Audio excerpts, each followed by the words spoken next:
astrónomos para pasar de las cantidades que vemos en el cielo a la física del universo y a la física de las estrellas. Finalmente lo que queremos los astrónomos es entender el universo como un todo, pero nos interesan sus partes, y las partes, los ladrillos del universo, ni siquiera son las galaxias, los ladrillos del universo son las estrellas. Entonces los astrónomos estelares como yo, no porque sea una estrella, sino porque estudiamos estrellas, queremos entender cómo están hechas las estrellas, cómo están estructuradas y cómo van cambiando con el tiempo. Entonces un poco ese es el tema de la plática de hoy.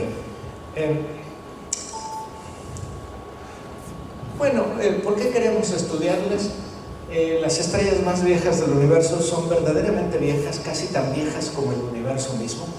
Ya vamos a hablar de edades poco a poco. Se formaron en condiciones físicas que ya no existen, es decir, se formaron en un universo tan antiguo que las condiciones que dieron origen a estas estrellas han cambiado. La química del universo ha cambiado en todos esos años que han pasado. Entonces a los astrónomos nos interesa estudiarlas para ver cómo eran las condiciones físico-químicas del universo en ese entonces.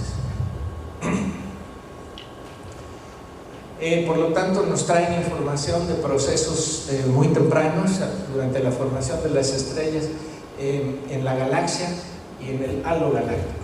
No puedo usar un apuntador porque con este controlo les doy con el micrófono, entonces ahí va, más o menos vamos leyendo, ¿verdad? Entonces queremos entender cómo el contenido químico de las estrellas influye en su evolución, que define el sistema físico que es la estrella misma. Hemos descubierto que algunas de esas estrellas son indicadores por ejemplo, la edad de los sistemas a los que pertenecen, son indicadores de distancia, de metalicidad. Si queremos entender el universo, hay muchas cosas que queremos saber del universo, por ejemplo, de qué tamaño es. Y para saber de qué tamaño es, tenemos que ser capaces de medir distancias a ciertos objetos. Distancias a estrellas cercanas, a estrellas más lejanas, distancia al tamaño de nuestra galaxia, distancias a otras galaxias. Sin esa información no podemos nosotros estructurar el universo y entenderlo. Y también queremos entender cómo ha evolucionado químicamente, porque toda la química del universo está basada en la química y la historia química de las estrellas. ¿En dónde están las estrellas más viejas del universo? Bueno, la respuesta es una respuesta fácil: en los sistemas estelares más viejos. Parece que un juego, las estrellas más viejas pues están en los sistemas más viejos. Y los sistemas más viejos del universo son los cúmulos globulares. Los cúmulos globulares son sistemas estelares muy bonitos, de los que vamos a hablar un poco más en detalle a lo largo de la plática. ¿Cómo las encontramos? Es decir, ¿cómo podemos desde la Tierra encontrar a estas estrellas más viejas? Bueno, la pregunta es un poquito más difícil. ¿Cómo sabemos que son las más viejas?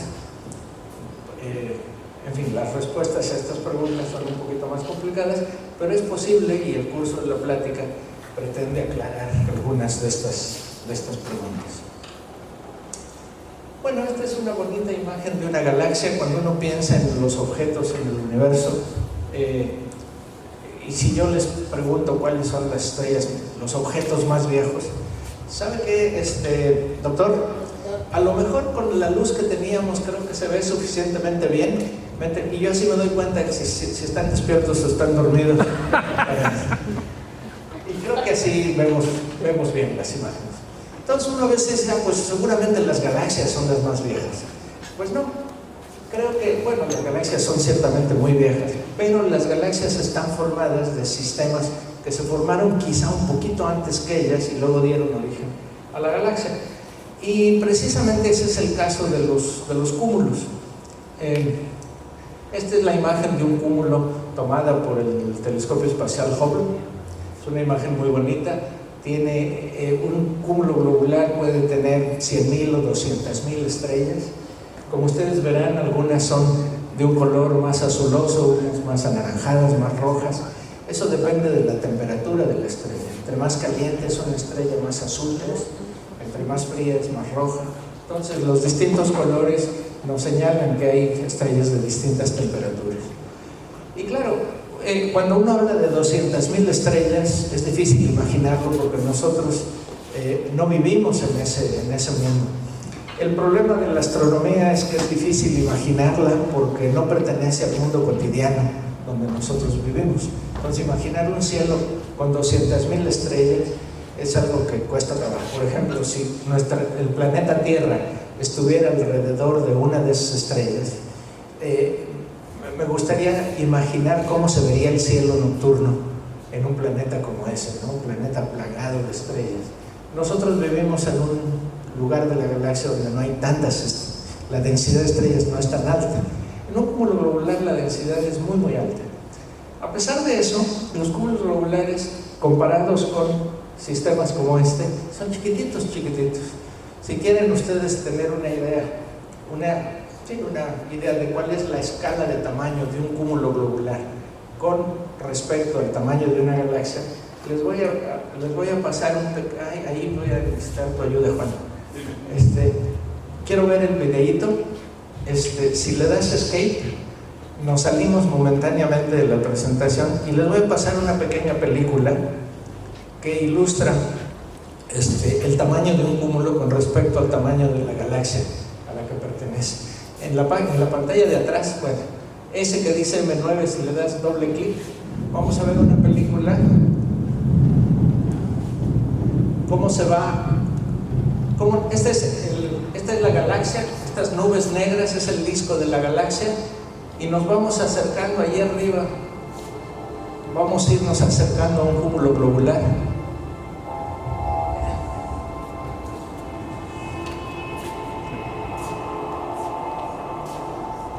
Esta es una nube de polvo que detrás del polvo no vemos estrellas.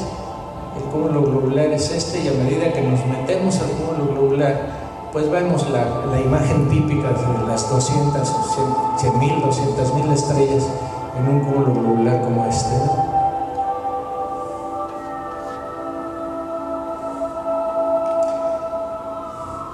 Esta es la imagen típica de un cúmulo globular. Conviene volverla a ver porque entonces, ahora que ya la vimos una vez, vean ustedes. Incluso si paras un poquito la película a medias, cuando arranca,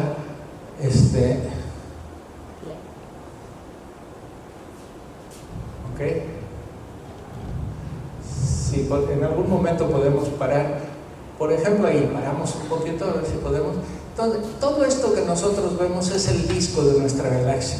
Nuestra galaxia se parece a la galaxia de Andrómeda que vimos antes en la fotografía, pero como estamos en la galaxia misma, nosotros no vemos la forma, sino vemos solamente el disco. Como si yo estoy dentro de un edificio, pues veo solamente parte del edificio y no lo veo completo. Bueno, este es el disco de nuestra galaxia. Estas nubes negras son polvo y las manchas brillantes son cientos de miles de estrellas que forman el cuerpo de la galaxia. Entonces, la nube a la que nos vamos a ir acercando a esta escala, no sé exactamente dónde está, creo que aquí. Por ahí le iremos viendo. Entonces, si quieres, seguimos adelante, nos vamos metiendo aquí. Esta nube negra está otra vez un pedazo de polvo y el cúmulo es ese, ¿ven? Ahí donde está el punto rojo, ese es el cúmulo que vamos a visitar. Entonces, vean la escala del cúmulo con respecto a la escala del sistema galáctico. Son verdaderamente chiquitos comparados con la galaxia. Sin embargo, son los sistemas estelares más viejos que conocemos. Este en particular que estamos viendo se llama el cúmulo de M9 y un cúmulo interesante y difícil porque está detrás de este polvo.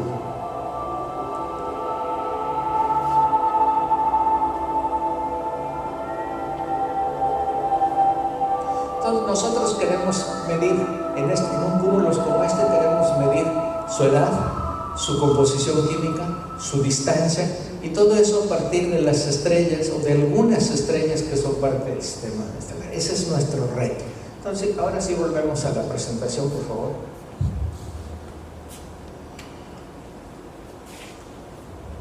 Bien.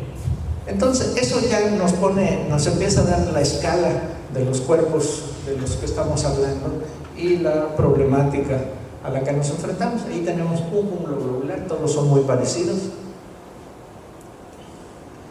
Se conocen aproximadamente 150 cúmulos globulares en nuestra galaxia, unos 150. Son estos que están aquí representados como puntos blancos. Esta es la galaxia toda, y los 150 cúmulos están distribuidos alrededor de la galaxia en una distribución esférica. Cuando los astrónomos descubrieron que el sistema de cúmulos globulares no estaba centrado en el Sol, esta es la posición del Sol, y que los cúmulos no estaban centrados alrededor del Sol, pues volvieron a darse cuenta que la Tierra y el Sol no eran el centro del universo como mucho tiempo se pensó, sino que estábamos ahí en un lugar cualquiera, y el centro del sistema al que pertenecemos de la galaxia está verdaderamente lejos de nosotros. Bien. Esta es otra galaxia, la galaxia que vimos completa hace rato, que se llamaba Andrómeda, la galaxia M31, es esta misma, es otra fotografía.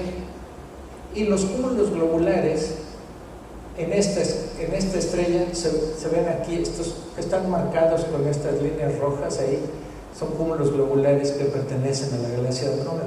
Así como nuestra galaxia tiene cúmulos globulares, pues otras galaxias espirales tienen sus propios cúmulos globulares, nada más que nos quedan muy lejos y difíciles de observar. Por ejemplo, este cúmulo, que es el más brillante de Andrómeda, ¿dónde está? Este pequeño cúmulo que está aquí es una ampliación del cúmulo más brillante de Andrómeda.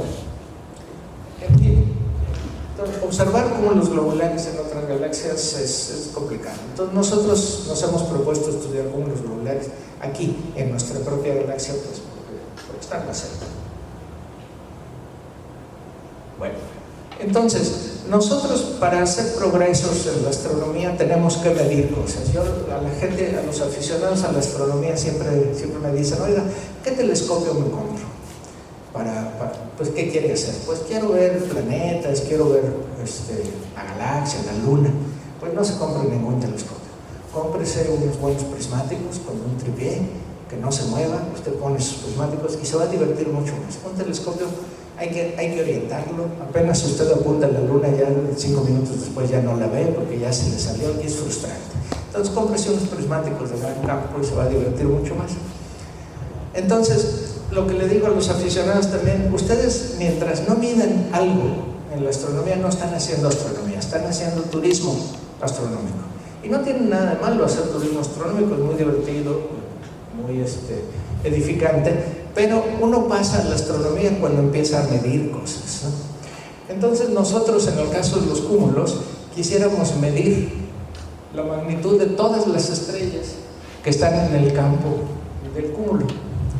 Entonces, medir el brillo de cada estrella, y digamos, si yo la mido a través de 2 filtros, puedo medir el color de la estrella. Si yo la mido con un filtro rojo y con un filtro azul, mido el brillo en el flujo rojo o en el flujo azul. Y haciendo la diferencia de los brillos en esos 2 filtros, puedo estimar la temperatura de la estrella, o el color. Entonces, el reto es medir con la mayor precisión posible tantas estrellas como sea posible en el campo del cúmulo. Yo tomo una fotografía, una imagen del cúmulo y empiezo a medir punto por punto usando una estrategia matemática compleja para la que uno está entrenado, y entonces así nos vamos dando una idea de los brillos y las temperaturas de las estrellas.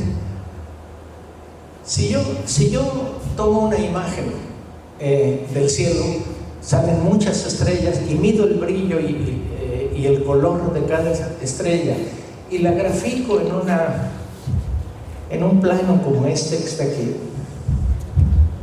como en el eje horizontal grafico, por ejemplo, el color o la temperatura, y en el eje vertical grafico el brillo.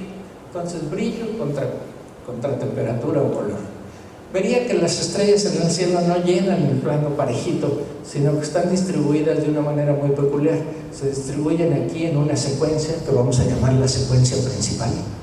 Y después hay grupos de estrellas en la parte de arriba y grupos de estrellas en la parte de abajo. Bueno, con el tiempo hemos aprendido que a lo largo de esta secuencia principal, esta de aquí, Los tamaños de las estrellas y los colores también cambian. Las estrellas que son más luminosas, es decir, las que son más brillantes, son estrellas muy grandes, se llaman gigantes azules. Son azules porque son muy calientes. La temperatura, olvidé decirles que la temperatura crece para la izquierda. Entre más a la izquierda estamos, más calientes son las estrellas. Entre más a la derecha, más frías. Entonces, las estrellas de este extremo son más chicas, más frías. Nuestro Sol está colocado más o menos aquí en un lugar intermedio, es una estrella amarilla, no es ni muy chica ni muy grande. Si la usamos como referencia, si el radio de nuestro Sol es una vez el radio del Sol, estas estrellas pueden tener 30, 40 o 50 veces el tamaño del Sol. Y estas pueden tener una décima o 2 décimas del radio del Sol. Es decir, son estrellas enanas rojas, estrellas gigantes azules. Y estas de acá, de este extremo aquí, son las famosas supergigantes rojas, son estrellas verdaderamente monstruosas, pueden tener 100 veces el radio del Sol. Y lo interesante que aprendimos después es que el Sol algún día se va a convertir en una estrella como esta, pero de esto voy a ir hablando sobre la evolución de las estrellas. Ahora, si yo repito el ejercicio de medir cada estrella, pero en un cúmulo globular, obtengo un diagrama muy peculiar. Este es el diagrama de las estrellas cualesquiera de la región del cielo, y este es el diagrama que yo obtengo si repito el ejercicio en un cúmulo globular solamente. Vean ustedes que tiene una estructura muy muy peculiar, tiene esta cosa que se dobla y un grupo de estrellas aquí. Entonces querríamos entender por qué tiene esta forma y no esta. Bueno, la respuesta es la evolución de las estrellas. Entonces, déjenme hacer un paréntesis para contarles cómo se forman las estrellas. Las estrellas se forman a partir de nubes interestelares. El universo, el espacio entre las estrellas tiene nubes de gas y de polvo. Y ese gas y ese polvo se puede contraer. Si yo le doy una patada gravitacional a una nube de gas y polvo, si una nube de gas y polvo yo la perturbo, esa nube quizá va a empezar a contraerse por atracción gravitacional. Entonces, no es difícil imaginarse una nube que se está contrayendo, pues se va calentando. A medida que se contrae, se calienta, se contrae, se calienta. Pero como no se ha contraído lo suficiente, es muy transparente. Entonces, toda esta energía que acumula al concentrarse, pues la radia fácilmente porque la nube es transparente y se le escapa. Entonces la nube se contrae de manera isotérmica, es decir, la temperatura de la nube no cambia mucho porque gana energía gravitacional, pero la radia. Entonces no se alcanza a calentar.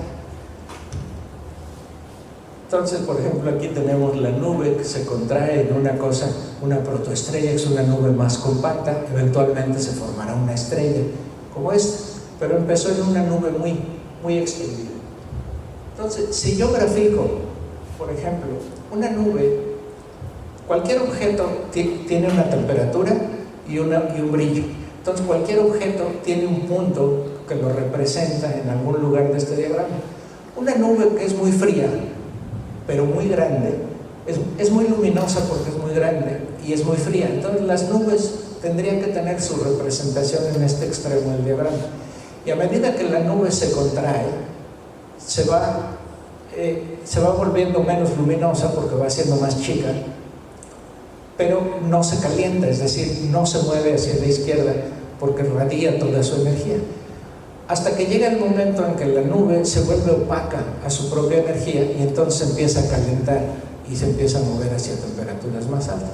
Entonces, estas curvas que vemos aquí se llaman las curvas de contracción gravitacional para distintas masas solares. Por ejemplo, si la nube tiene 15 veces la masa del Sol, se vuelve opaca muy rápido y se calienta rápidamente.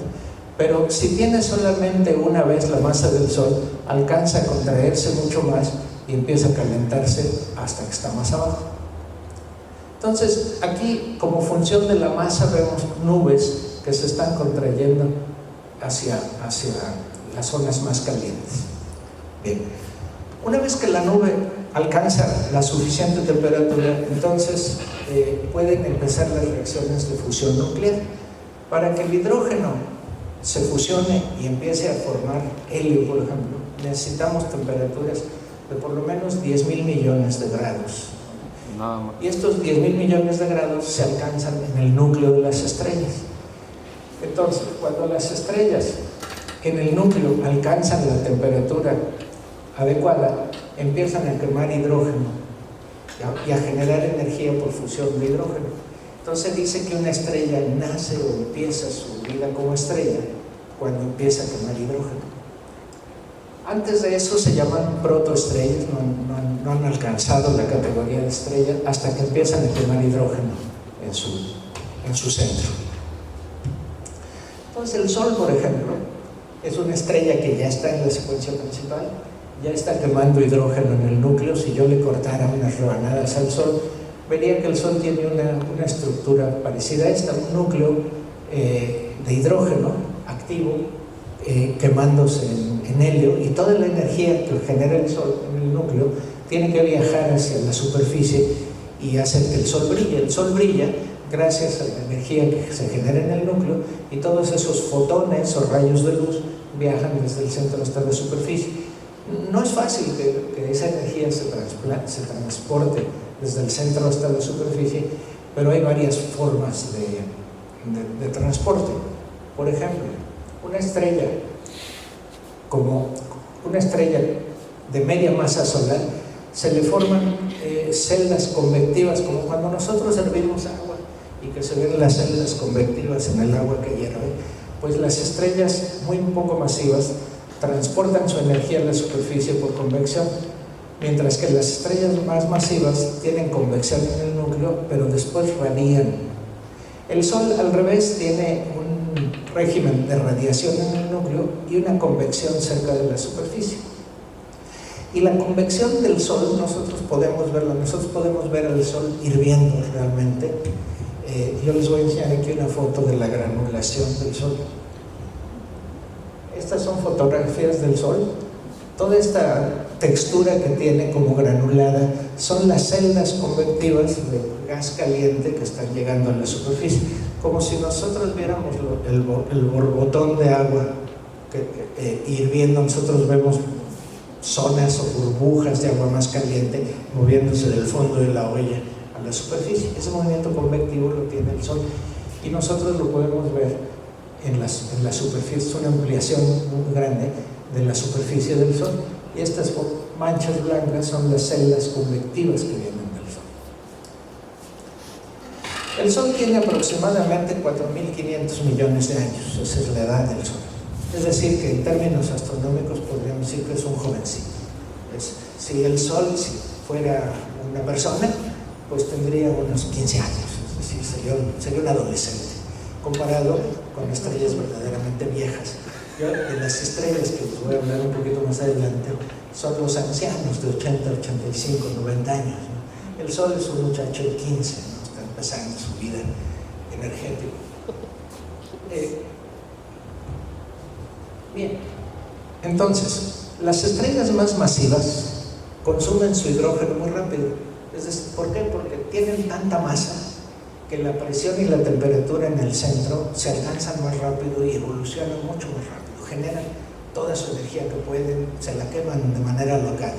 En cambio, las estrellas menos masivas consumen la energía lentamente y evolucionan de manera más pausada.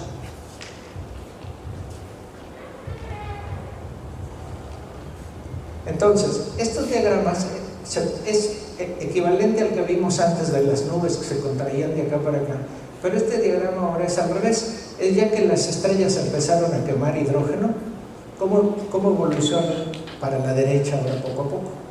Entonces, tomemos el Sol, por ejemplo.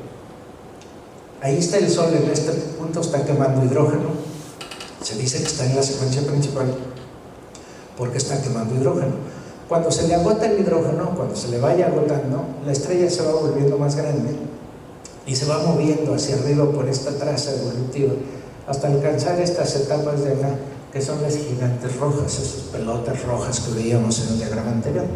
Entonces el Sol se va a convertir por esta trayectoria en una gigante roja. ¿Cuánto tiempo le falta al Sol para convertirse en una gigante roja? Pues aproximadamente otros 5.000 millones de años. Es decir que antes de ser gigante roja, el Sol va como a la mitad de su vida.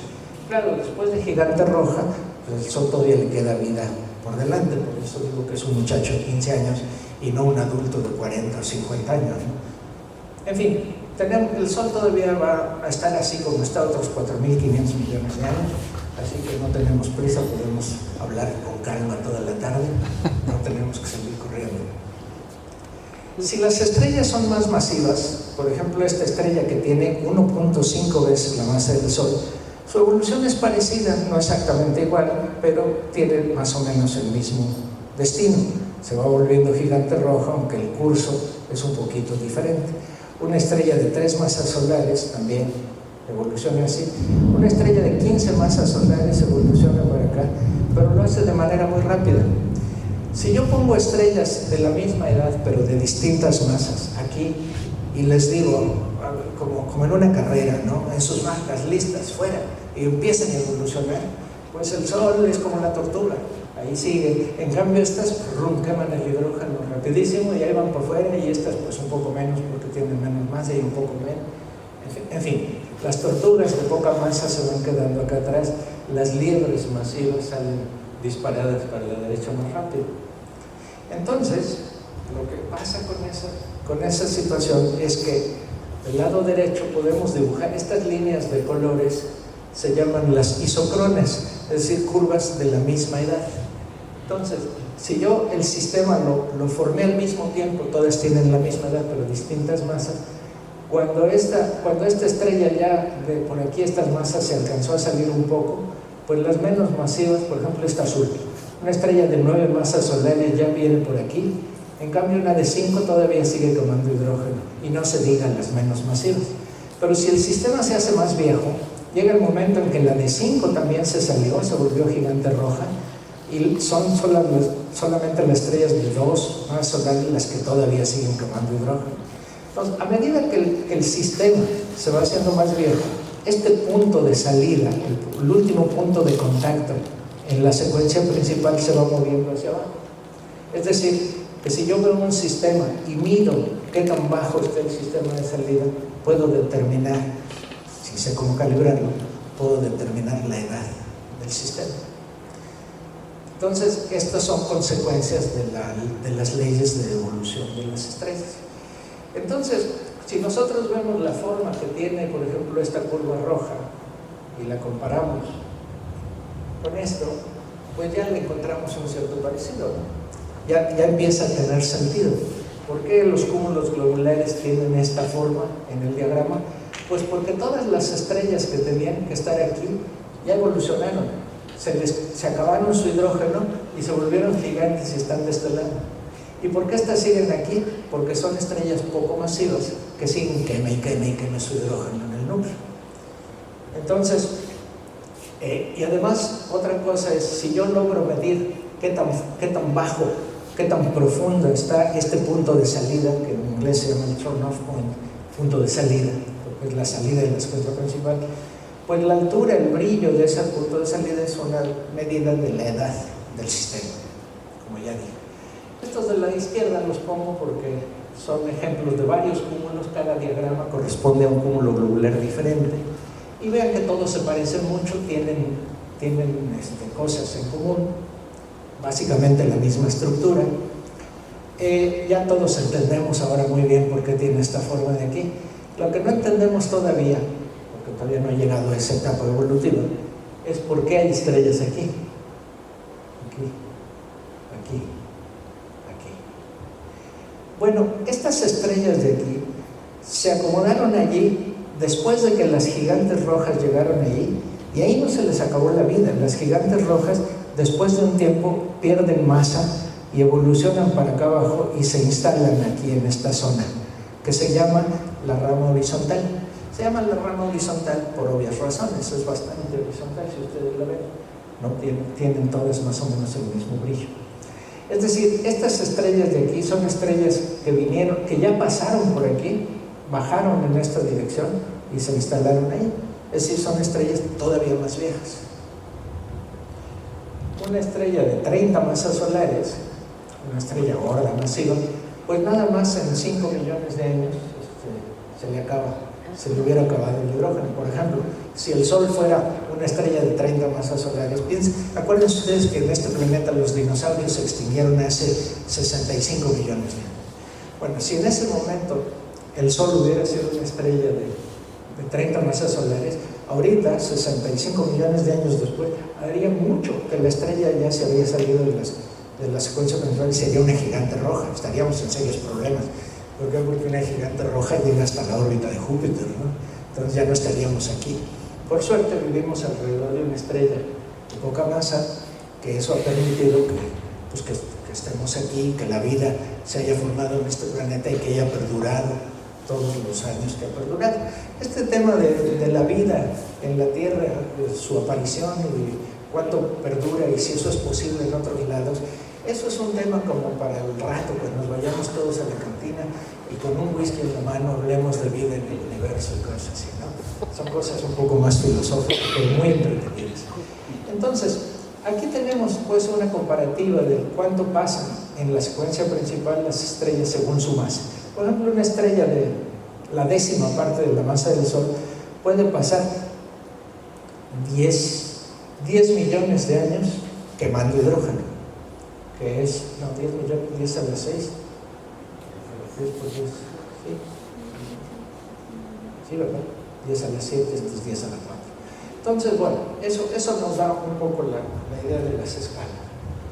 ¿Qué pasa con el Sol después que se convirtió en gigante roja? Bueno, aquí empezamos con el Sol en la secuencia principal, quemando hidrógeno. Eventualmente, dentro de 5.000 millones de años, se empieza a convertir en gigante roja, sube por la rama, aquí se convierte en una gigante roja, llega aquí, y por procesos que todavía no son muy claros para los teóricos, las estrellas de repente aparecen acá, en esta cosa que se llama la rama horizontal, y a partir de la rama horizontal evolucionan en esta rama y se convierten en nebulosas planetarias. Las nebulosas planetarias serían las últimas etapas evolutivas de una estrella como el Sol. Pierde la atmósfera, queda un núcleo muy masivo que se llama una enana blanca. En fin, para el Sol estamos muy muy lejos de él. ¿Cuánto tarda una estrella como el Sol en llegar aquí, bajar e instalarse en esta rama horizontal? Pues según los cálculos teóricos tardan aproximadamente 10 a la 12 años. 10 a la 12 años, 13.000 millones. Como 12.000 millones de años. ¿Cuál es la edad del universo? Bueno, la edad del universo, según los últimos modelos cosmológicos y todo eso, tiene aproximadamente 13.000 millones de años.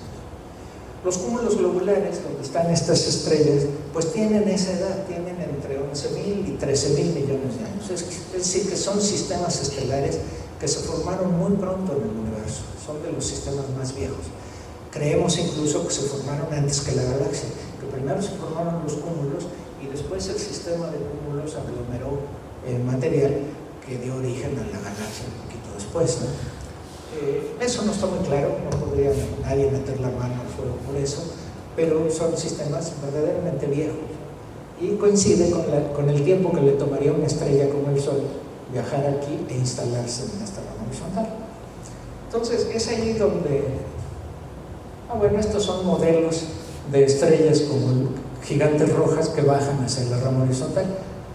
Según la pérdida de masa pueden tener colas un poco más largas, algunas van poblando regiones más largas. Esta sería la rama horizontal. Estos son modelos de contracción de estrellas hacia la rama horizontal. En fin. Bueno, este es otra vez un ejemplo de otro cúmulo, 5466. Estos diagramas nosotros los hacemos como parte de mí. Yo algunas veces he dado pláticas sobre por qué no hay extraterrestres en la Tierra y el origen de la vida. Todas esas cosas a mí las hablo porque es divertido. Pero mi trabajo profesional tiene más que ver con esto. Esto es lo que yo hago habitualmente como astrónomo, estudiar cúmulos y las poblaciones de estrellas en cúmulo. Entonces este diagrama, por ejemplo, pues ilustra muy bien lo que es una rama horizontal. Todas estas estrellas de aquí son más viejas, no son más viejas, son de la misma edad que todas estas, pero son estrellas poco masivas que ya pasaron por esta etapa y ya se instalaron en la rama horizontal.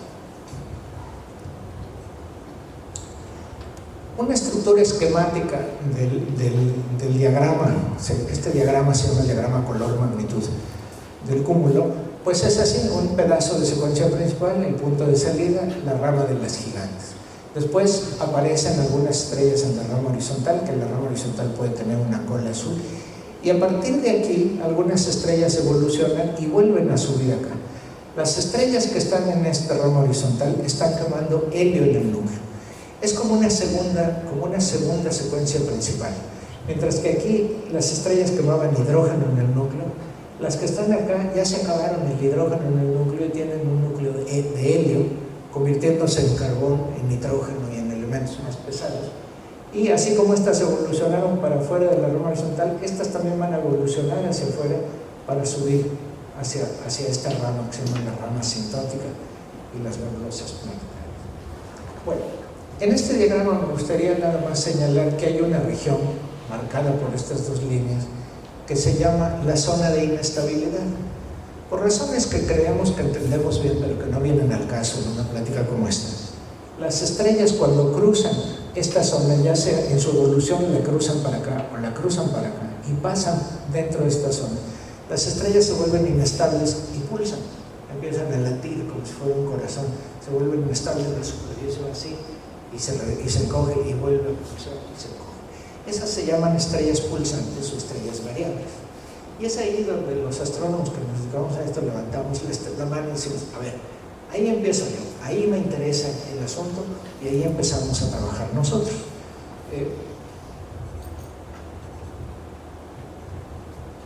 Estas estrellas, las estrellas variables de las que yo voy a hablar durante los próximos 10 minutos, porque no me queda mucho más tiempo, se llaman estrellas RR Lira, porque pulsan como la estrella RR de la constelación de la Lira. La constelación de la Lira es esta.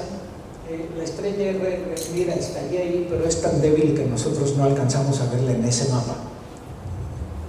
La descubrió, la variabilidad de esta estrella la descubrió la señorita Williamina Fleming en 1899, fotografía de la guapa Williamina Fleming, que trabajó en Harvard muchos años, y se dio cuenta que el brillo de la estrella cambiaba con el tiempo. Así.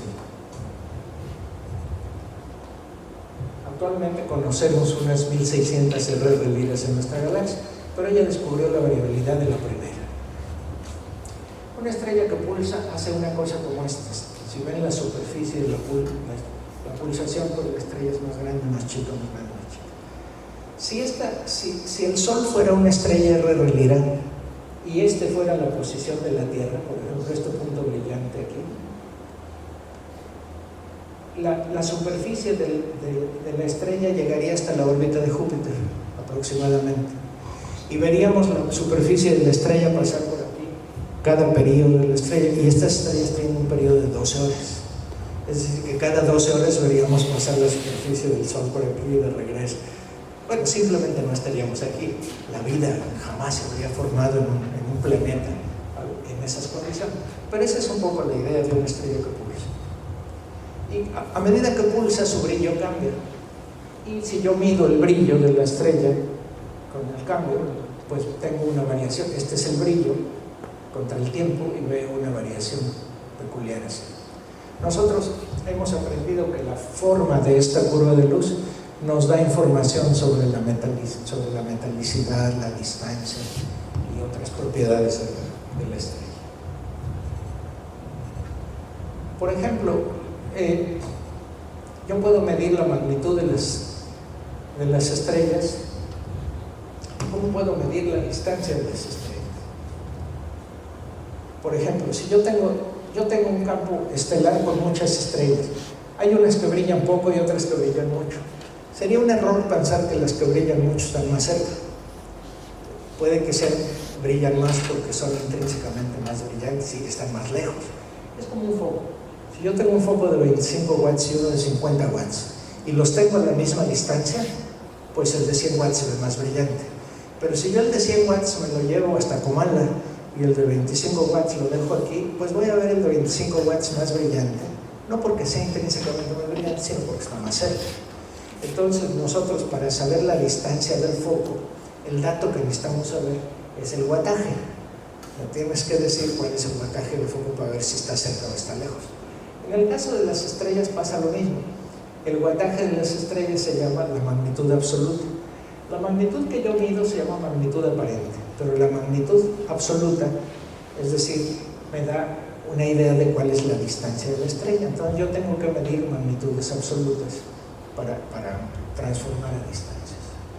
Bueno, pues las estrellas R-Relira son indicadores de distancia, de edad y de metalicidad, de la que no voy a hablar mucho en este momento. Por ejemplo, la magnitud absoluta, que es esto, está relacionada con la distancia a través de una ecuación simple. Entonces, lo que nosotros tenemos que hacer es medir las curvas de luz para determinar los parámetros físicos. Y las curvas de luz las medimos con ayuda de un telescopio no muy grande, de 2 metros, y un detector CCD, que es como el detector que ustedes tienen en sus celulares para tomar imágenes del cielo. Esta imagen de la izquierda es una imagen típica de nuestro, tomada por nosotros, de un cúmulo globular M5. Ahora tenemos la tarea de encontrar las estrellas variables. ¿Cuáles son las estrellas R-Relira que a mí me interesan para medir parámetros físicos?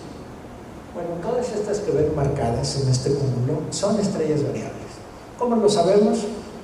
Meses de trabajo y de buscar las curvas de luz y todo eso. Entonces logramos identificarlas.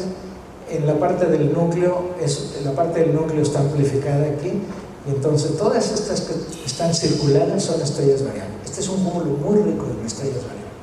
Y este es su diagrama equivalente, y ahí tenemos la rama horizontal. Y todas estas estrellas verdes y azules son estrellas R-Relira que yo quiero medir para determinar parámetros físicos. Bueno, esto me lo voy a saltar, no tiene caso.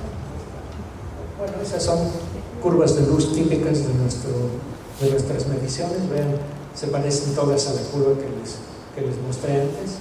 Son muchas estrellas variables en ese cúmulo, otras estrellas variables en ese cúmulo.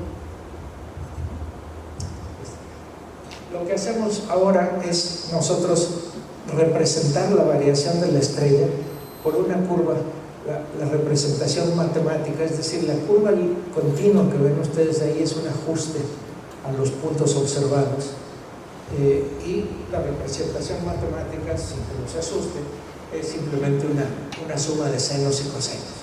Y estos parámetros de los senos y cosenos, este phi y esta amplitud, se llaman los parámetros de Fourier. Bueno, esos parámetros de Fourier están relacionados con los parámetros físicos. Por ejemplo, esta es la magnitud absoluta y los parámetros de Fourier en el ajuste. Con esta magnitud absoluta yo puedo determinar la distancia. Esto que ven aquí tiene que ver con la abundancia de hierro y la composición química del estrella. En pocas palabras, la morfología de la curva de luz, la forma que tiene, nos da información sobre la física de la estrella. Entonces nosotros medimos las curvas de luz, aplicamos esta cosa oscura que no tengo que detenerme a explicar, y podemos medir la composición química y la distancia. ¿Qué otra cosa podemos medir? Pues la edad. La rama horizontal, que ahora ya sabemos todos qué es, siempre está a la misma altura. Aunque el cúmulo se haga más viejo, la rama horizontal siempre está ahí porque es un resultado de la evolución de las estrellas, y las leyes de la evolución son las mismas. Pero el punto de salida se va yendo más abajo a medida que el sistema se hace más viejo. Entonces, si yo mido la diferencia de brillos entre la rama horizontal y el punto de salida, este parámetro vertical es un parámetro que determina la edad de la estrella. Entonces, por ejemplo, esta curva de luz esta curva roja que vemos aquí, esta isocrona, es una cosa que nos ayuda a determinar la edad. Por ejemplo, para este cúmulo nosotros determinamos una edad de 12 gigaños, o sea, 12.000 millones de años. Entonces, ¿cómo se determina la edad de un cúmulo? Pues así. Mide uno las estrellas, genera uno este diagrama, determina la rama horizontal, mide la distancia, emplea calibraciones que han hecho otros astrónomos, y eso nos lleva a la edad del cúmulo. Digamos, dicho en pocas palabras, es esto. Puede tomar muchos meses, pero así se hace, ¿no? Entonces, en resumidas cuentas, algunos hechos sobre los cúmulos globulares. Las edades de los cúmulos globulares que se conocen van de los 10.000 a los 13.000 millones de años. 13.000 o 13.500 es la edad del universo, o sea que pues por ahí van, ¿no? Se formaron en la galaxia, pues algunos quizás se formaron en la galaxia posteriori, pero no, se formaron un poquito antes y fueron capturados gravitacionalmente por la galaxia, posiblemente. ¿Siempre fueron así, chicos, o eran galaxias enanas? Hay gente que dice los cúmulos en realidad eran galaxias que al ser atrapados por nuestra galaxia, el campo gravitacional de nuestra galaxia las peló, las desnudó de la parte de afuera y dejó el núcleo de la galaxia, y ese núcleo de la galaxia hoy lo vemos como un cúmulo globular. Existen algunos donde la evidencia es bastante convincente de que en realidad fueron galaxias enanas atrapadas por nuestra galaxia grande. Y hay de todo, hay cúmulos que parecen efectivamente atrapados por la galaxia, cúmulos que se formaron en nuestra galaxia, y algunos que a lo mejor realmente son núcleos de galaxias enanas formadas anteriormente. Bueno, no me voy a detener, un poco propaganda de los cúmulos que hemos estudiado. Se conocen casi 1.300 variables, nuestro equipo ha descubierto 250. De las 2.200, 1.300 variables que se conocen, por lo menos alrededor de 250, un poco más ahora, las hemos descubierto nosotros.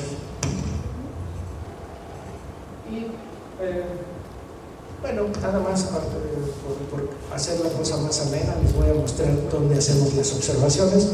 Nosotros no necesitamos un telescopio muy grande, un telescopio de 2 metros es suficiente, que en el mundo astronómico eso no es un telescopio chico, habiendo telescopios de 3, 5, 10 metros de diámetro, ¿no? Un telescopio de 2 metros es una cosa modesta. Lo observamos en este lugar, que es el norte de la India. Este es el observatorio. Estos son los Himalayas. Detrás de los Himalayas esta es la frontera con China. Y este es un monasterio budista. La fotografía está tomada desde el monasterio hasta el observatorio. En ese observatorio tenemos un telescopio dentro de esta cúpula, y está el telescopio de 2 metros, aquí hay otros telescopios. Los dormitorios están acá en este edificio. Este de la izquierda es el telescopio, 2 metros, el espejo está aquí en este nivel, y aquí abajo es el instrumento que un telescopio no es más que un recolector de luz, es como un embudo, junta luz, y la luz que hacemos con la luz pues depende del instrumento que montemos aquí abajo. Este telescopio tiene aquí 3 instrumentos, esta caja azul, esta dorada y esta blanca son 3 instrumentos distintos. Nosotros utilizamos esta caja dorada, que es con el que obtenemos imágenes, ¿no? Yo no voy a observar en la India cada 2 meses que me dan tiempo de telescopio, ya quisiera yo. He estado ahí algunas veces, pero la colaboración con astrónomos de la India nos permite tener datos de manera continua. Ellos observan y mandan los datos, y nosotros hacemos el análisis, ¿no? Bueno, para casi terminar, les voy a poner el ejemplo de 2 cúmulos que acabamos de estudiar con 2 estudiantes que están haciendo su doctorado conmigo. Uno estudió hace poco, publicó un artículo sobre este cúmulo, que es uno de los cúmulos más brillantes, el cúmulo de M13, o el gran cúmulo de Hércules, porque está en la constelación de Hércules. Y este otro, que se llama Palomar 13, que es un cúmulo que apenas si se nota, tiene muy pocas estrellas, y creemos haber demostrado que es un cúmulo que se está evaporando, porque, a ver, el cúmulo M13 pues es riquísimo en estrellas. Este es su diagrama color magnitud. Vean ustedes qué abundancia de estrellas, su rama horizontal perfectamente bien definida, en fin. Algunas estrellas, todas estas estrellas azules están en el campo, pero no pertenecen gravitacionalmente al cúmulo. Tenemos métodos que nos permitan cernir las estrellas y tirar la maja y quedarnos con las estrellas que están en el cúmulo. El diagrama de la derecha tiene solamente estrellas que creemos que pertenecen al cúmulo, ¿no? Entonces un diagrama más limpio. Así se mueven las estrellas de M13 en el espacio. Cada punto es una estrella y cada flecha es como se va moviendo el cúmulo en el espacio, porque los cúmulos viajan en el espacio. Entonces, vistos desde la Tierra, gracias a la ayuda de un satélite que lanzaron en 2013 que se llama Gaia, que mide posiciones con una gran precisión, que permiten en pocos años, del 2013 al 2018, 5 años, medir los movimientos propios de las estrellas y cómo se va desplazando cada estrella debido al movimiento espacial de todo el sistema. Entonces vemos que todas las estrellas del cúmulo, como es de esperarse, pues se mueven todas por el mismo lado, se mueven en tándem, ¿no? Van todas ahí apretadas. Si una estrella en este diagrama, como esta, se mueve perpendicularmente o al revés, pues eso quiere decir que no pertenece al cúmulo, que está enfrente o está atrás y no es parte del tándem, ¿no? En fin, M13 es un cúmulo apretado, rico, y ahí van todas sin ningún problema. Pero Palomar 13 es un cúmulo pobrísimo, vean su diagrama apenas si se puede dibujar, tiene una rama horizontal con solamente 4 tiras. Y esta es la imagen del cúmulo, nada muy espectacular ni muy emocionante. Sin embargo, cuando hacemos el análisis de movimientos propios, lo que vemos son estas flechas para todos lados, es como los pelos, está como mechudo, ¿no? No se mueven todas sentando en parejitos, sino que hay estrellas por un lado. Pero lo que pasa con este cúmulo es que hace 65 millones de años, aquí está el cúmulo, esta es la posición del cúmulo en el cielo, alrededor del centro de la galaxia. Este es el centro de la galaxia, aquí el 00. Y esta es la órbita del cúmulo a lo largo de su vida. Los cúmulos van y vienen y se mueven por la galaxia. Bueno, este cúmulo pasó hace 65 millones de años, de aquí a aquí son 65 millones de años. Pasó muy cerca del núcleo de la galaxia. Y entonces cuando pasó, pues el jalón gravitacional pues lo peló las estrellas, le perturbó las estrellas gravitacionalmente y muchas se fueron perdiendo. Entonces el cúmulo se fue evaporando y pues está destinado a desaparecer, ¿no? por evaporación. 65 millones de años, fíjense, cuando se extinguieron los dinosaurios aquí, ese cúmulo estaba muy cerca del centro de la galaxia. Y en 65 millones de años, pues ahora se va alejando. Pero nosotros todavía podemos observar la perturbación en los movimientos de las estrellas por el paso cercano al núcleo de la galaxia. En fin, son cosas que a los astrónomos nos dan mucha emoción. A ver. Bueno, vamos a terminar con algunas conclusiones. Los cúmulos globulares son los sistemas estelares más viejos, y está ahí mal escrito, en el universo, ¿verdad? Las estrellas variables tipo RR Lyra son estrellas muy viejas, quizá de las más viejas del universo. Por medio de observaciones con un detector CCD y un análisis cuidadoso, podemos medir cantidades físicas de importancia astronómica como la masa, la distancia, la composición química.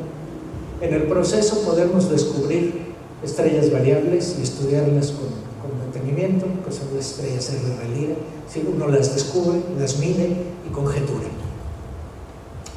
Y voy a terminar con esta reflexión que a mí me gusta hacer. Yo soy un astrónomo observacional, es decir, yo no hago teoría, me dedico a observar el cielo y a concluir cosas a partir de las observaciones.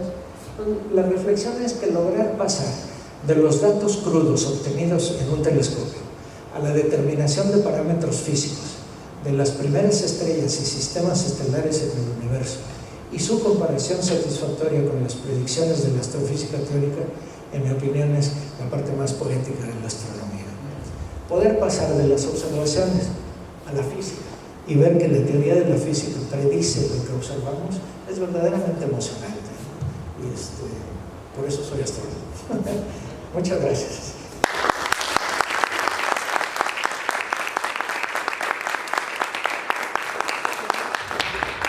Si alguien tiene preguntas, quejas y comentarios, se recibe de todo. Disculpe, aproximadamente ¿cuánto se toma en hacer un diagrama? ¿Cuánto tiempo se toma en hacer un diagrama de esos? Depende que mucho, porque necesitas tomar imágenes y muchas imágenes. Para que nosotros hagamos un análisis completo, casi siempre esperamos tener 200 imágenes del cúmulo. Y 200 imágenes, pues no las obtienes en una noche. Tienes varias noches, a veces al mes te dan, a veces te dan mucho tiempo, a veces no te dan. Entonces nosotros tardamos 2 o 3 años en reunir los datos completos para un cúmulo. Y entonces con esas hacemos el diagrama y todo el análisis, ¿no?